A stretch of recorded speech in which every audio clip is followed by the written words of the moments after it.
Allô? Merci, mon frère.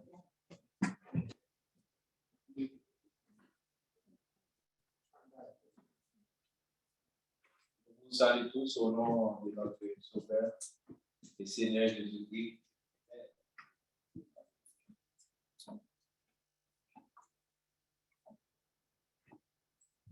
Ce matin, mes frères et sœurs, je suis content comme vous autres, toujours car quand Dieu a fait choix de nous, on n'a pas le choix d'être content. Car nous savons bien comment ça a été dans le passé. Tous les choisis ont été très, très belles à faire la volonté de Dieu comme Moïse. Il ne pouvait pas se mettre la main. Comme Jonas, il ne pouvait pas y aller. Mais après, nous voyons comment c'est merveilleux, comment c'est grand, comment c'est bénéfique. C'est pour cela que de nos jours, il y a des gens qui ont même la folie de parler de Dieu. Il y a des gens qui ont même la folie.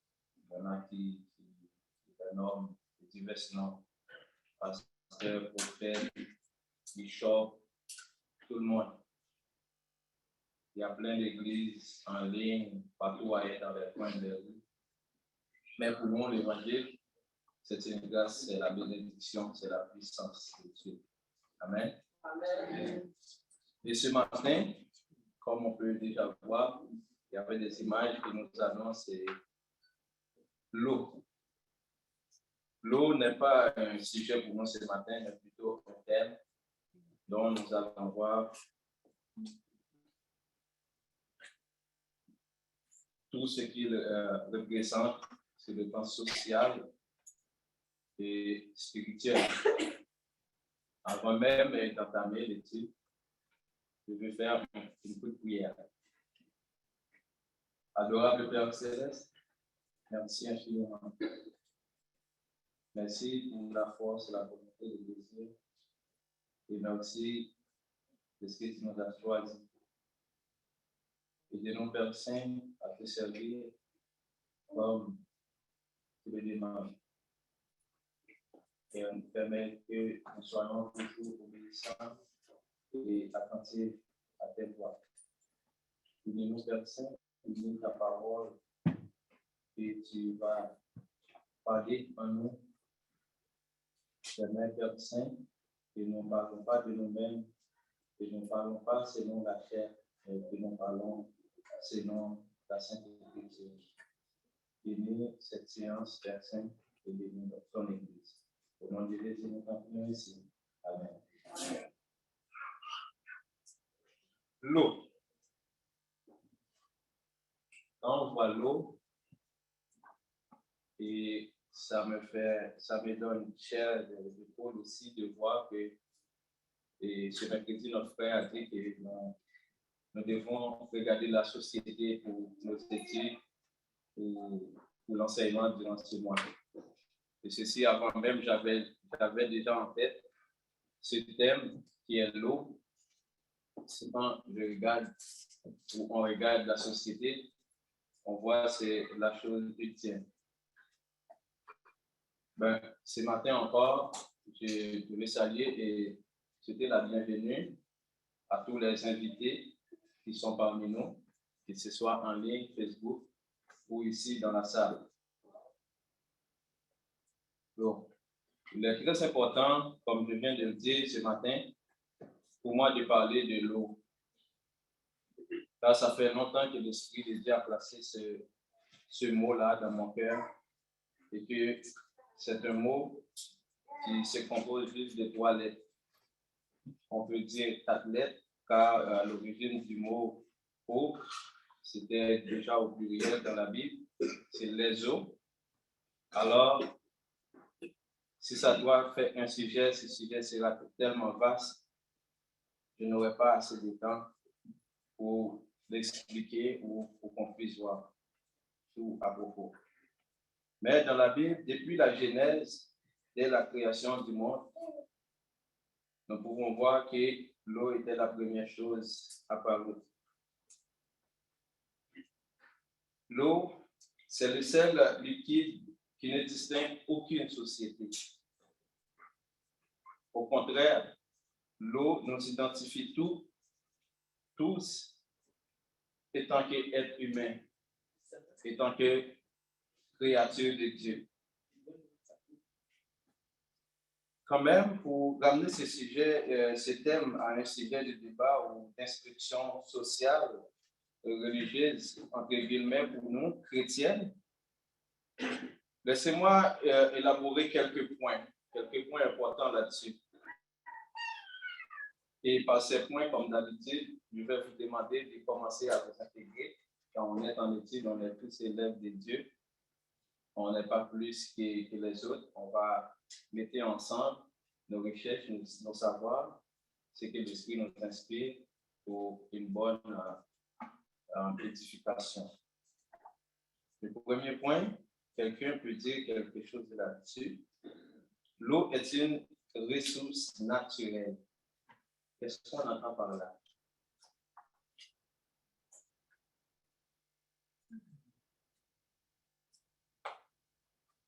L'eau est une ressource naturelle. On laisse ces points-là, quelqu'un peut penser là-dessus. L'eau est indispensable à la vie. Comment on le comprend? L'eau est le symbole de la propriété. L'eau, c'est la vie. C'est déjà 4 points. L'eau est aussi un grand élément des catastrophes naturelles. Premièrement, l'eau est une ressource naturelle.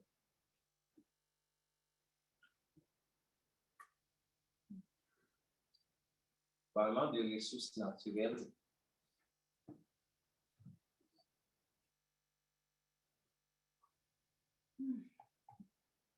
quelque chose? C'est bon, merci.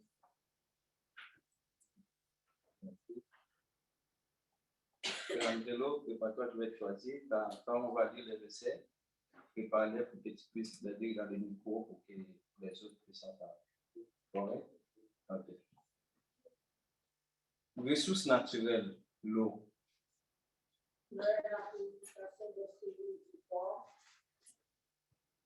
Ok, ça c'est le troisième point, le symbole de la propriété. C'est avec qu'on lave nos linges, le corps, la maison, tout. Merci. Tu n'entends pas?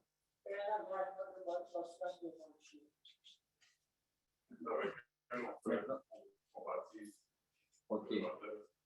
On l'utilise pour laver les péchés.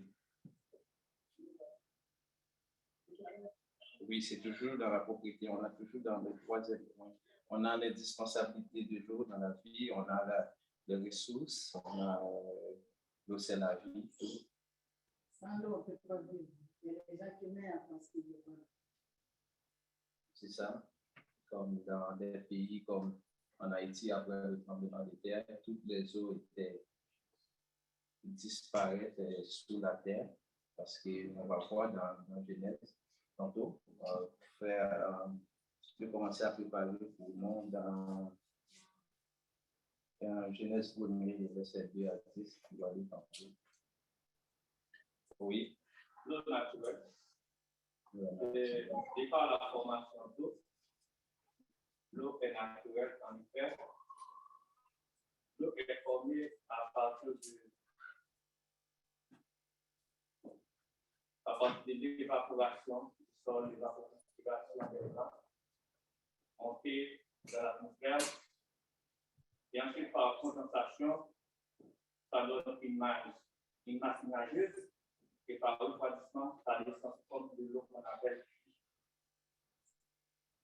On peut appeler ces effets chimiques. Oui, le plan chimique, l'eau, la formule de l'eau vient de deux éléments naturels qui sont deux gaz, l'hydrogène et l'oxygène. Ces deux sont des éléments encore naturels. L'eau est encore naturelle, c'est parce que tout ce qui est naturel contient de l'eau. Par exemple, l'homme est formé de plus de 80% de l'eau. Tout ce qui est naturel, il y a de l'argent. Merci, mon frère. Je veux dire quelque chose encore. On croit tous une personne. On a pris du temps pour La vie. la vue. Merci, mon frère.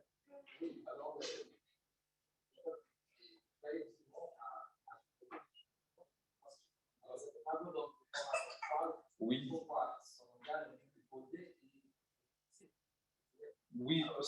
Naturel parce que tout simplement, c'est un élément que personne ne compose, personne ne donne. C'est ça, c'est pour ça que je dis c'est ces effets chimiques. C'est naturel parce qu'on le voit. On le voit. D'ailleurs, il était vécu à Mazon sur la terre. C'était le premier élément qui fut actif. Parce qu'il a dit que au commencement, toute la surface c'était de l'eau. Amen. Donc, naturel parce qu'on le voit, on ne le fait pas. Ça vient du créateur tout simplement sans savoir comment, pourquoi, mais c'est que Dieu savait que c'était important parce que sans l'eau, l'homme ne vit pas. Amen. Bon, pour entrer direct dans notre étude pour ce matin, je demande à notre frère de lire pour nous, pour dépanner tous ces points, et puis comme ça, en élaborant, on va voir tous les détails de ça. Frère Angelo. Oui, dans les mots.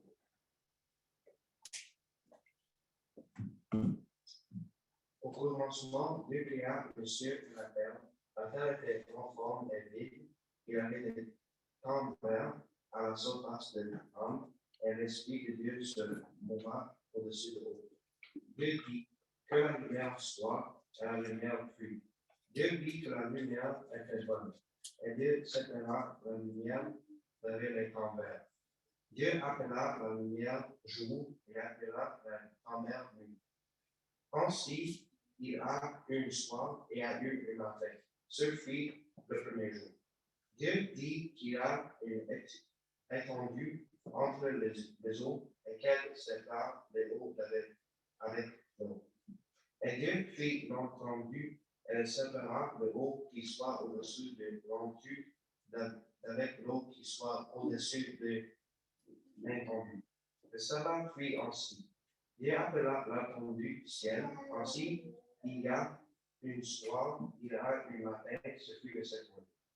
Dieu dit que les eaux que soit sont au-dessus du ciel, c'est ressemblant en seul lieu, et que le sec paraisse et celle fut ainsi.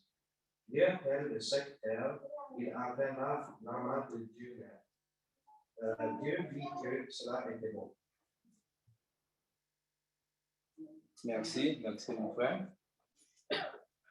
C'est ça. Je fais un bref rappel sur tout ce dont notre frère Dimon venait de dire, car on est une société déjà. C'est pour cela on regarde l'utilisation de la société avec l'eau. Alors la société, nous les êtres humains, c'est comme ça. C'est comme ça les chimistes, les savants, on voit l'eau, on comprend l'eau.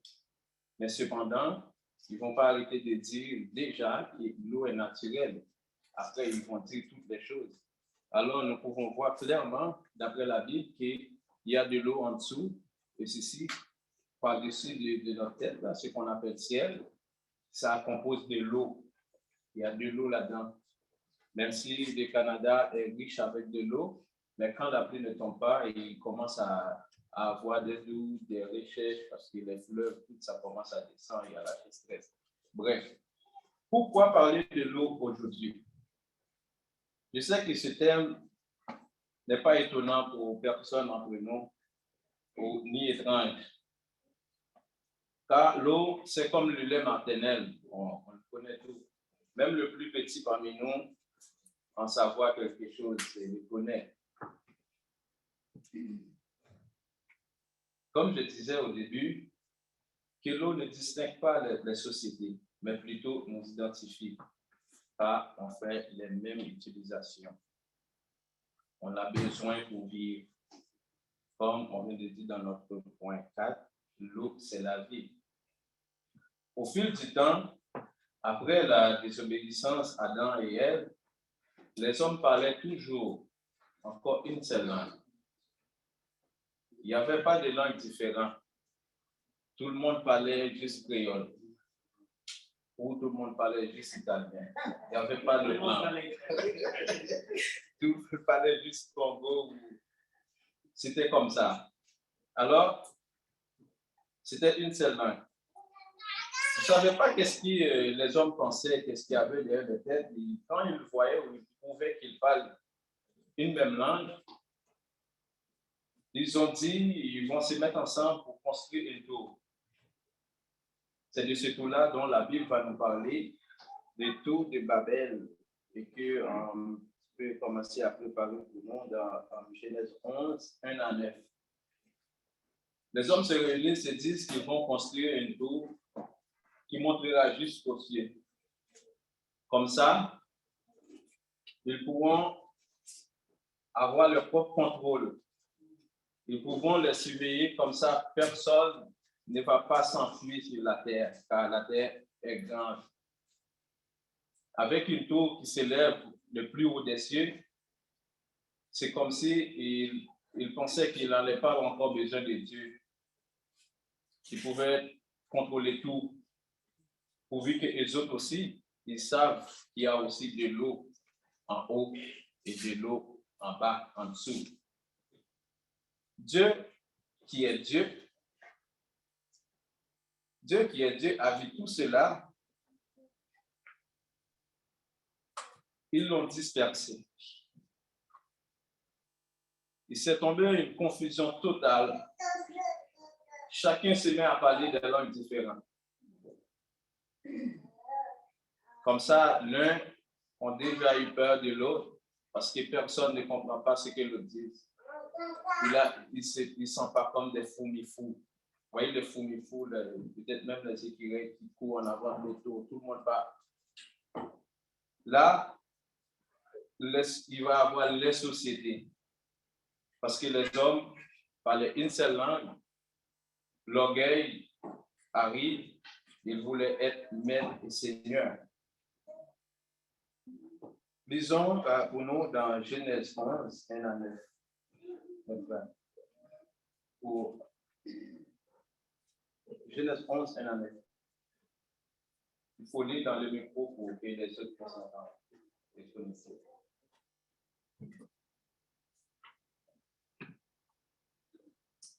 Angelo, action.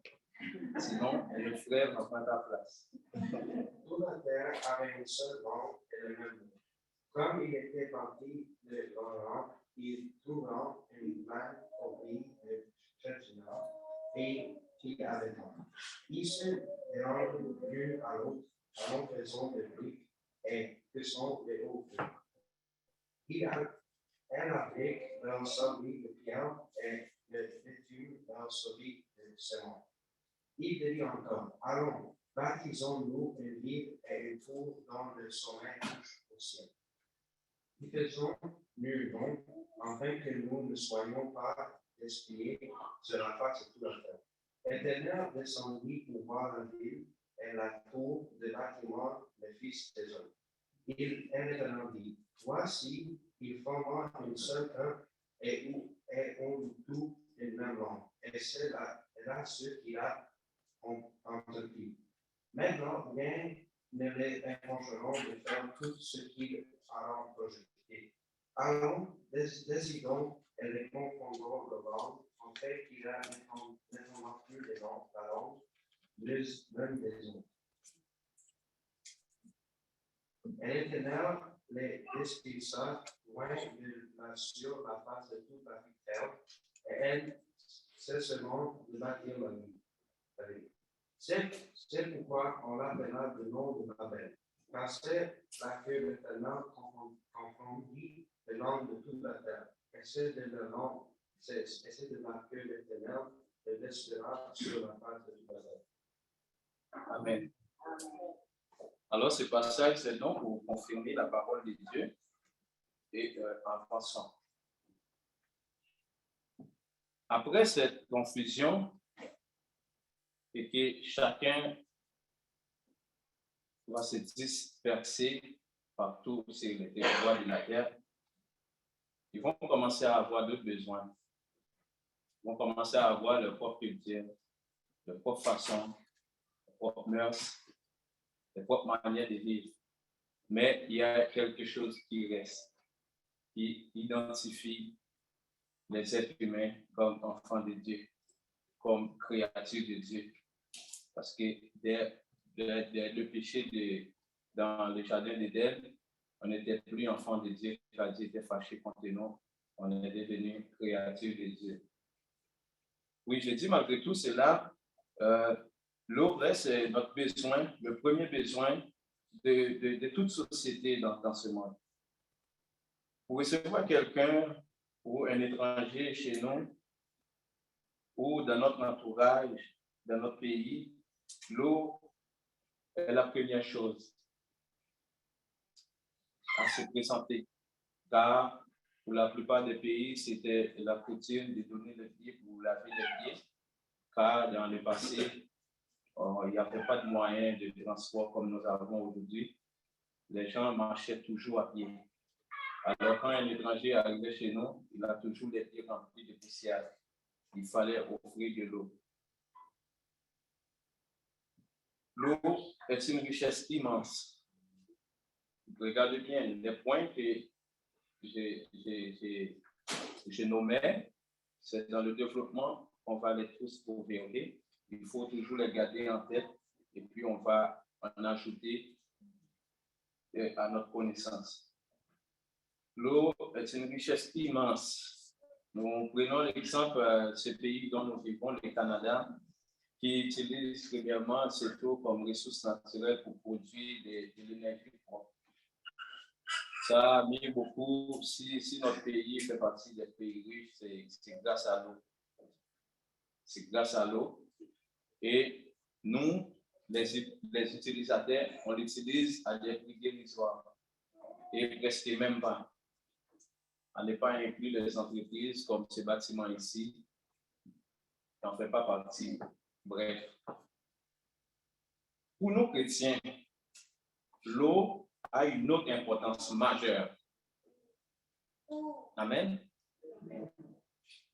C'est quand nous, maintenant, les chrétiens, pour nous, là, on va parler de l'eau, on devrait dire Amen et un beau sourire après. Mais on a notre glace, on ne le voit pas. Hein? On a le glace, on ne voit pas. Non, on voit parce que le sourire, là, ça apparaît. Ça apparaît. Ouais. Pourquoi je vous demande cela? On dit Amen et on sourit parce que on l'a déjà vu.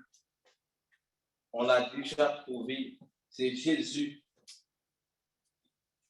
C'est Jésus, lui qui a sauvé Noé et sa famille. Et lui qui a sauvé Noé et sa famille et péri les pécheurs dans ce temps. C'est Jésus, lui qui a rouvert la porte des eaux pour sauver le peuple d'Israël sous les griffes des pharaons. C'est Jésus, c'est l'eau pure qui a donné Moïse. Vous savez bien Moïse. Moïse signifie sauver des eaux. Et c'est une grande figure dans la Bible. Moïse, c'est quelqu'un, même les païens, même les gens qui se disent athées aiment raconter son histoire. Mais son nom signifie sauver des eaux. C'est Jésus qui agitait son eau dans la fournaise de Shadrach, Meshach, Abednego. Les autres étaient en plein milieu, mais intacts. Jésus est l'eau agitant. Il y avait une troisième personne avec Meshach, Shadrach, Abednego, mais c'était Jésus personnellement, je peux dire là. Je peux dire cet ange, c'est lui, parce que lui, il a l'habitude de descendre dans le séjour des morts après sa mort. Il était allé.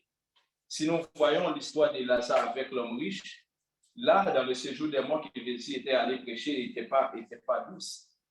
Il y avait déjà des flammes, il y a déjà des tourments. Mais lui, le feu, ça ne peut pas nous toucher. Nous, les chrétiens,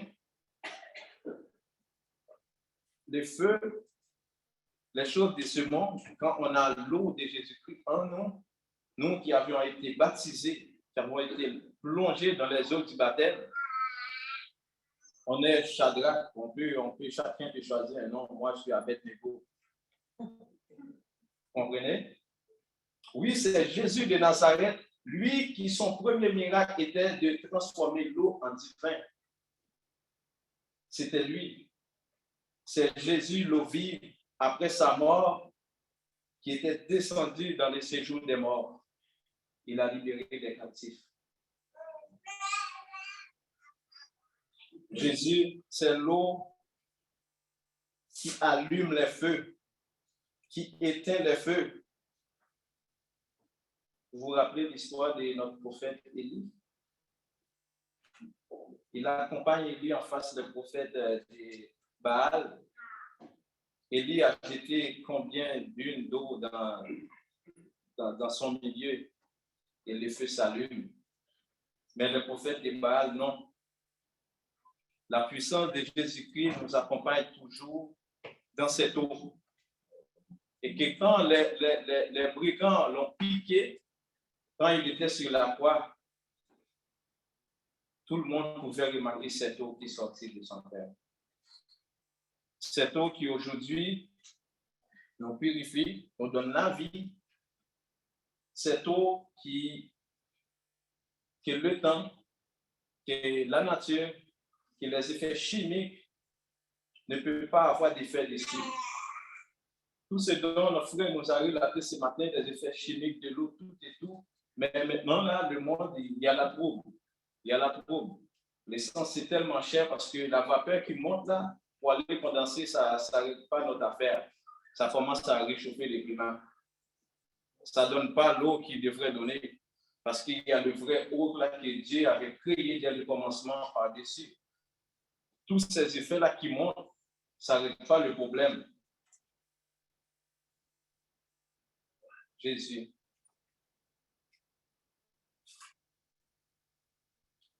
Jésus, c'est notre eau parfaite.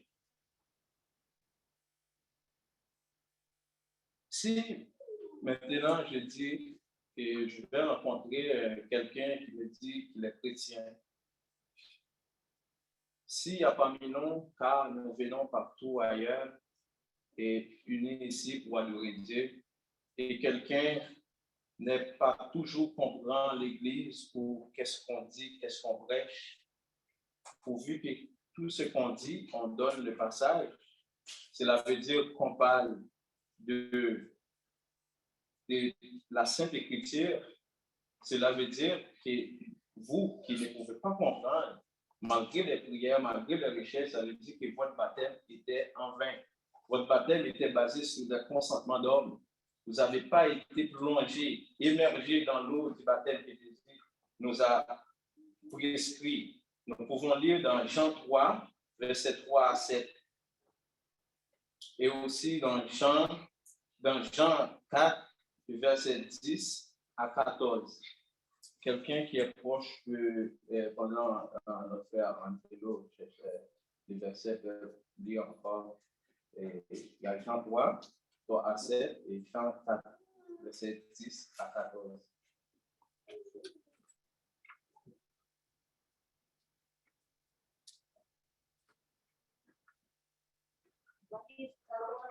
Oui. Parce que je veux que les autres entendent, peut-être même s'ils sont en train de lire. Oui. Je veux tout le monde qui sont dans Zoom, ouvrir vos Bibles là, ouvrir vos Bibles pour lire, pour voir, et puis pour examiner, pour poser des questions. On veut recevoir les questions même après les cultes, soit Frère Frédéric ou quelqu'un d'autre.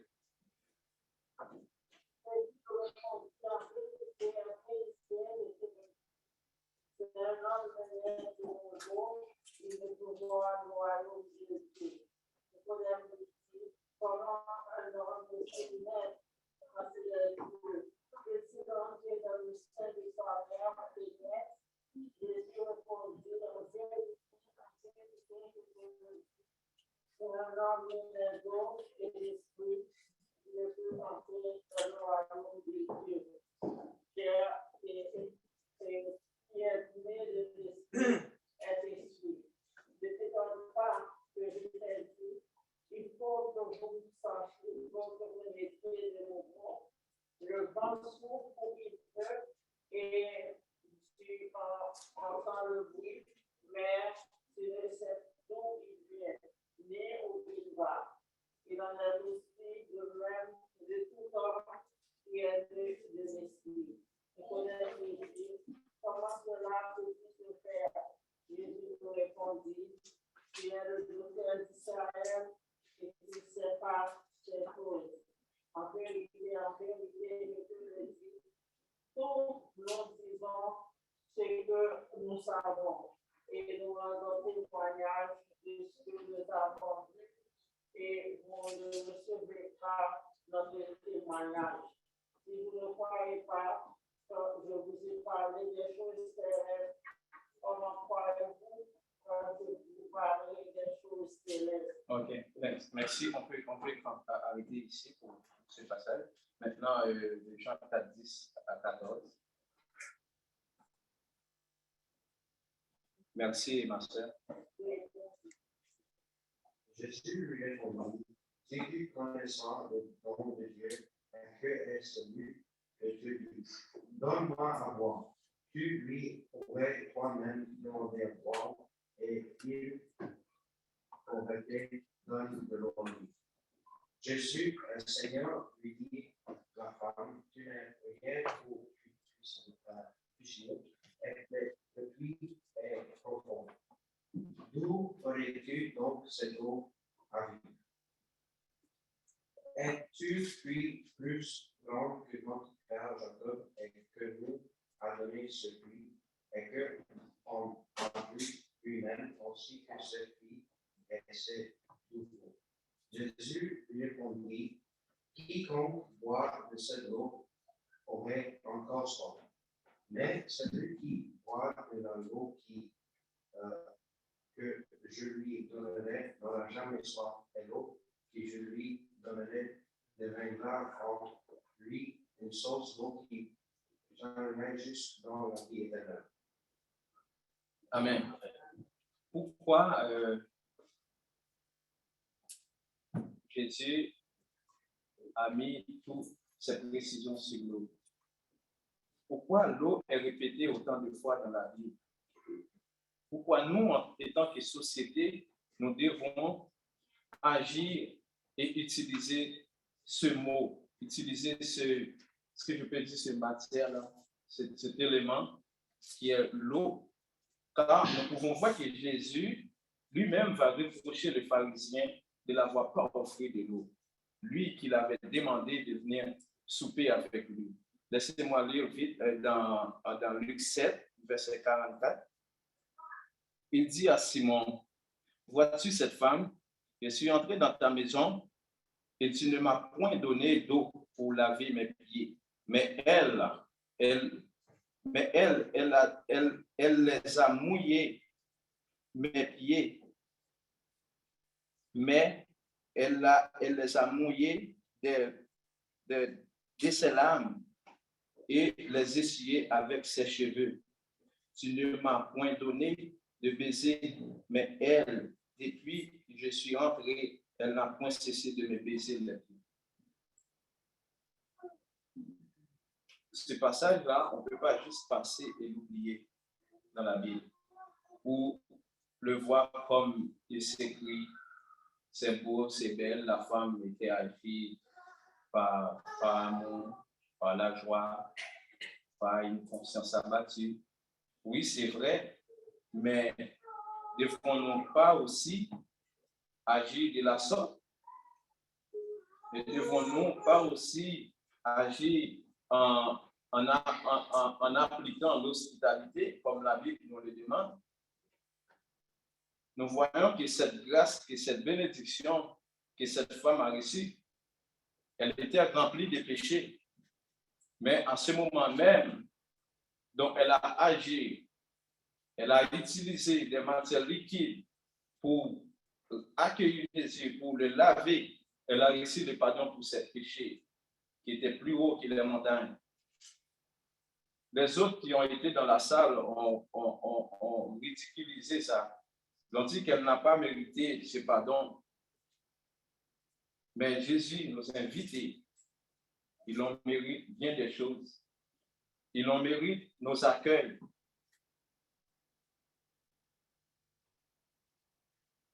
Je pourrais dire combien de fois on n'a pas profité de nos invités. Combien de fois on n'était même pas au courant s'il y avait un invité chez nous. Quand je parle chez nous, je ne n'étais pas d'ici, car je fais une étude biblique pour l'Église. Combien de fois des gens rentrent ici, soif, quelqu'un pour parler. Combien de fois quelqu'un rentre désaltéré et que cette personne sort de la même façon, de la même manière, avec ses soifs, de l'eau qui sauve, de l'amour fraternel dont l'Église du Christ partage. Combien de fois on a gardé cette eau-là qui est en nous, pour nous. Combien de fois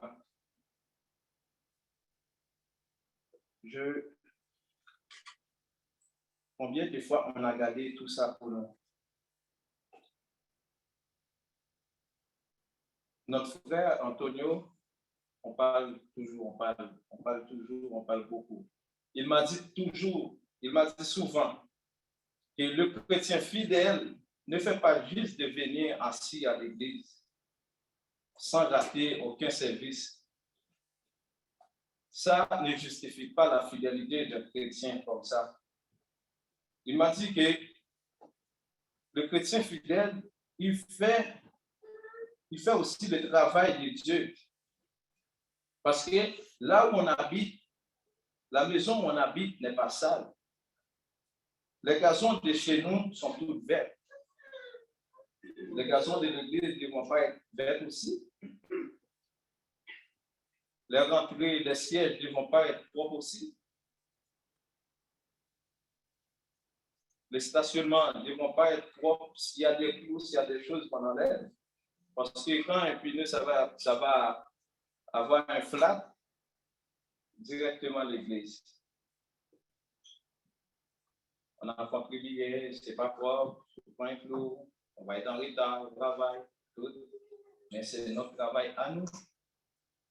Si c'est un invité, je m'en souviens, il y avait un invité quand je devrais préparer la noce de mon mariage, et il y avait un gars qui a touché son auto. Oh mon Dieu, c'était moi qui ne l'a pas bien reçu. Je devrais l'accompagner, on devrait mettre l'auto quelque part, on devrait l'encadrer avec des filles parce que l'invité, toujours les invités sont des rois, et l'on veut ou non. C'est pour ça qu'il faut qu'on fasse beaucoup d'attention. Il faut qu'on cause avec les gens. Il faut qu'on demande. Il y a des invités, il y a une invitée qui vient juste de rentrer ici, un frère l'a envoyé. Mais après, je n'étais pas présent, il m'a appelé pour me reprocher. Quand il a envoyé la personne a rentré de la même manière, il a sorti de la même manière. Personne ne savait s'il était là, s'il s'appelle comment, s'il ne s'appelle pas comment, si c'est un homme, si ce n'était pas un homme. Parce que quand un frère ou une sœur a fait le travail de l'évangile, il a prêché, il envoie une âme perdue à l'église, nous devons l'accueillir premièrement peut-être avec de l'eau, là, c'est au matériel. Souvent, j'ai croisé avec frère Daniel en bas parce que je courais pour aller chercher de l'eau, parce que des fois, le frère Frédéric, il prêche ou il donne une étude et puis ça prend beaucoup d'énergie. Ça commence à sec. On voulait l'encourager, mais il y a toujours des fois, il y a toujours des gens qui surveillent. Mais chacun d'entre nous devrait regarder des choses. Parce qu'on n'a pas dit à Marie Magdala qu'elle était mauvaise. Marie a occupé la bonne place en écoutant la parole de Dieu. Mais elle n'était pas aussi dans une mauvaise place en préparant pour les invités. Elle n'était pas aussi dans une mauvaise place. C'est pour cela, j'aimerais profiter et demander à tout le monde, comme on est maintenant dans un monde Android, intelligent, et toutes les études sont sur le site de l'Église, YouTube, Facebook. Je pense, oui, Frère Frédéric, on met toutes les études, pas seulement les siens, on peut toujours les réentendre. On peut aller attraper ce qu'on a perdu en faisant d'autres choses de bien pour l'Église. Oui, on fait des rattrapages, comme à l'école. Bref. Pour lire encore un passage, je veux que vous sachiez tous que l'Église, c'est la source d'eau vive. C'est ici qu'il y a l'eau vive. Nous le savons tous. C'est pour cela que nous n'allons pas ailleurs. C'est pour cela qu'il y a des gens qui courent des kilomètres pour arriver ici, mais ils ont laissé plein de bâtiments qui ont écrit Église. On ne rentre pas parce qu'on sait qu'il n'y a pas d'eau vive. C'est de la même manière quand les gens qui utilisent les eaux des supermarchés, ils vont laisser Cristal, ils vont passer des Nesca. Il y a des gens qui vont même chercher Smart Water. On sait l'eau qui est bonne, l'eau vive, mais il faut qu'on la partage parce que la source d'eau de l'Évangile, la source d'eau que Jésus-Christ nous confie, c'est une source intarissable. L'Église, c'est la piscine agitée, la piscine qui guérit les malades, qui lave les péchés. Oui, nous pouvons lire tout de suite dans Jean 5, 2 à 7.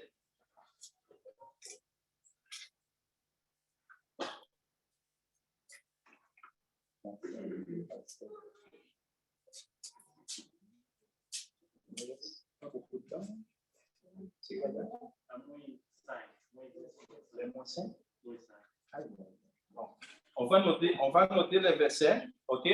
Vous pouvez lire autant qu'on avance. Je suis pas loin de terminer. Mes frères et sœurs, ayons une bonne usage avec l'eau. Cette eau de vie qui est en nous. L'Esprit de Dieu, l'Esprit de Jésus-Christ qui est en nous. La Bible nous parle de Mara. Mara, on peut l'entendre. Non, les frères, les secrétaires peuvent savoir. Mais Mara, c'est une ville.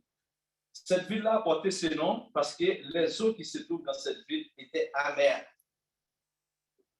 Cette ville-là était maudite par ces eaux. Alors, une ville qui a des eaux amères, cette ville-là était juste en train d'attendre leur destruction finale. La personne et personne. Même les médecins n'ont jamais interdit quelqu'un de boire de l'eau. Sinon, c'est fini. On peut lire ça, vous autres même, dans Exode 15, 22 à 25. Vous voyez que les gens nous connaissent. Quand Moïse, après son voyage, quand il était parti pour le désert de Shri, il a passé 3 jours dans le désert sans boire. Il arrivait dans quelle ville? Dans cette ville-là qui a les eaux amères. Et que les gens, on voit Moïse tout de suite, ils commencent à demander à Moïse de faire quelque chose, de dire quelque chose qu'ils n'ont plus de l'eau, car ils n'ont rien à offrir Moïse. Car ils devraient offrir Moïse quelque chose en tant qu'étranger dans leur ville. Moïse n'hésitait pas à demander grâce pour ces gens-là. Moïse a agi. Malgré qu'on arrive dans la maison des autres, on devrait nous-mêmes offrir l'eau de l'Évangile, l'eau qui fait vivre, l'eau qui finit avec les soifs. Moïse a prié et Dieu l'a ordonné de jeter un bâton dans l'eau et cette ville qui avait l'eau amère, l'eau était devenue douce. Pour conclure, regardons ce que l'homme riche avait comme besoin ultime, premier besoin, dans Luc 16, 24. Vous pouvez noter et lire pour vous-même. L'homme riche, quand il a pu voir Abraham avec Lazare auprès de lui, il a demandé tout de suite, pas beaucoup, juste que Lazare trempe ses doigts dans un peu d'eau pour une goutte d'eau, ce serait suffi pour lui. Malheureusement, impossible de l'avoir, impossible de le donner. Et cet homme voulait ordonner aux personnes qui sont déjà en attente de leur récompense de venir prêcher ici. de venir demander à leurs frères, à leurs sœurs de ne pas venir au même endroit. Mais écoutons, vous pouvez voir ensemble qu'est-ce que le prophète a dit, que nous sommes ici, que l'écriture de l'évangile est ici, pour tous ceux dont ils sont soif, pour tous ceux qui ne veulent pas aller dans les lieux de tourment. C'est à nous de les expliquer, de les exposer, de leur offrir l'eau qui accompagne Lazare jusqu'au séjour des morts. C'est à nous de l'offrir. Nous, on l'a déjà. On n'a pas à trop se fixer. Il faut regarder autour de nous pour savoir qui est soif, qui a besoin de quoi. Mais nous devons continuer à agir pour Christ, mes frères et sœurs. La Bible nous demande de pratiquer l'hospitalité, car en le faisant, nous accueillerons des anges sans rendre compte. Pour terminer, et c'est quelque chose qui m'a plus poussé à parler de ça, et que nous devons aider les gens à sortir dans l'ignorance. Oui, les hommes doivent faire des efforts, doivent faire des découvertes. Nous devons utiliser nos temps, les savoirs, mais on ne devrait pas les prendre dans le sens contraire. Il y a des enfants, des gens qui meurent de soif en Éthiopie, en Haïti, dans des autres pays, mais 2,5 milliards sont investis pour aller chercher une trace de vie sur la planète Mars. 2,5 milliards. Le robot Espérance travaille jour et nuit. Jour et nuit. Il dit qu'il a trouvé une plaque qui a de l'eau, mais ils n'ont rien trouvé encore. Il existe que poussière là-bas. Ils cherchent. On ne peut pas juger, mais on peut dire si on trouvait de l'eau, les hommes riches, les milliardaires peuvent aller s'y cacher pour vivre un petit peu plus d'années. Mais la seule chose qu'on sache, que l'eau qui donne la vie, l'eau qui ne laisse pas mourir est en Jésus-Christ. L'eau qui fait vivre pour l'éternité est en Jésus-Christ. Apocalypse 22, verset 17. On peut le lire. Dans Apocalypse 7, 16, 17. Je veux le lire ça pour terminer. Apocalypse. Vous pouvez toujours noter Apocalypse 22, 17 et Apocalypse 7. Okay.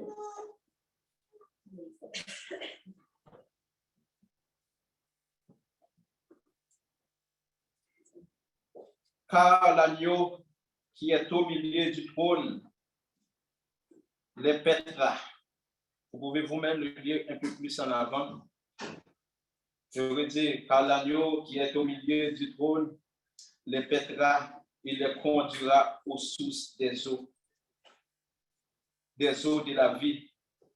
Et Dieu essuiera toute l'âme de leurs yeux. C'est à nous. C'est à nous cette espérance. C'est à nous aussi de partager cette espérance. Car à la fin, c'est l'agneau. C'est Jésus qui nous conduira aux sources. C'est Dieu lui-même qui va essuyer nos pleurs. Quand vous voyez dans le premier verset, là, le soleil, la chaleur, les vents, les tempêtes, tout cela nous éloigneront. On n'aura plus à faire face à ces douleurs. Que Dieu vous bénisse. Amen.